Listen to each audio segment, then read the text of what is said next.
থাকো লিখো। আর তোমরা যদি না লিখে থাকো এই কথাকে প্রতিবাদ করেছো, তোমরা যে কথায় কথায় ভুল ধরছো শিক্ষকদের, বিশ্ববিদ্যালয় প্রশাসনের, সেই প্রশাসন মানে আমরা তো তার পার্ট হয়ে গেছি। তোমরা কি তার প্রতিবাদ করেছো? তোমাদের পেছনে এই কথাগুলো করতেছে। তর্ক করো না, এই জন্য বলছি তর্কের বিষয় না। তর্ক করো না, এটা তর্কের বিষয় না। তোমরা যেটা বলতে পারো আমরা সেটা বলতে পারি না।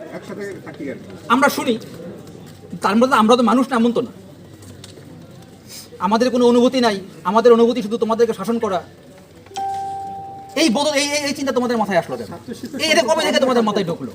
এটা যদি জুলাই আন্দোলনের ফলে হয়ে থাকে, যে তোমরা সবাইকেই শুধু শেখ হাসিনা মনে করতে পারো, তাহলে এই সেটআপ চেঞ্জ করার জন্য আন্দোলন করো, যে কুয়েটের এই সেটআপ চলবে না। হ্যাঁ,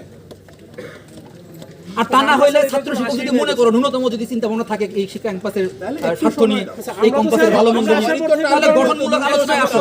আমরা সবসময় একসাথে কাজ করতে প্রস্তুত। আমরা আজকেও আলাপ করেছি যে আমাদের নাম্বার অফ ইস্যু ছিল যেটা নিয়ে আমাদের একসাথে মুভ করার কথা। তোমরা আমাদেরকে দোষ দাও যে স্যারেরা মামলা করছে, এই মামলার কোনো রেজাল্ট আনতে পারলো না, এই মামলার রেজাল্ট স্যারেরা কোনো বিবৃতি দেয় না কেন? তোমরা আমাকেও তো আমরা এলাকা বেশি প্রতিপক্ষে এটা আমরা সবাই মিলে দাঁড়াইতে পারি। তুমি আমাকে শিক্ষক সমিতি, শিক্ষকদের তো বাজার করে খাওয়া লাগে, অনেক ইস্যু আছে। তুমি আমাকে ব্যক্তিগত বারবার তোমাদের কথাবার্তা এরকম তোমরা ব্যক্তিগতভাবে দাঁড় করানোর চেষ্টা করো। আমরা কোনো কথা বলি না, তোমার ব্যক্তিগতভাবে না।